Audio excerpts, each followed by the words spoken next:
Gel hidroalkoholikoak, maskarillak eta testak. Oso tresna baliagarriak dira ekiditeko gure ingurua kutsatzea eta babestea. Terrazan kontsumoa asko handitu da. Pintxoak orain babestuak dauzkagu barran eta efektiboaren erabilera asko jaitsi da eta txartelakin ordaintzen du jendea gero eta gehiago.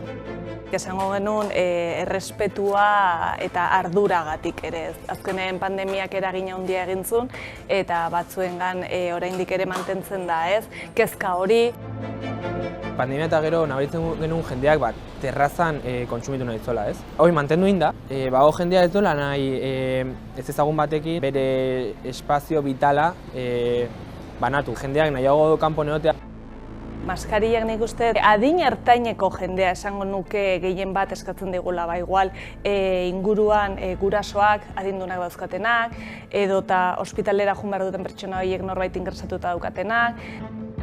Pintxoen kasue guk hola mantenduko du. Usteet askoz garbigoa gehatzen dela dana. Higienari garrantzi asko ematen diogu gain, ez bakarrik pintxoen kasuan, bai barra garbia egotea, bai mailak beti garbiak egotea.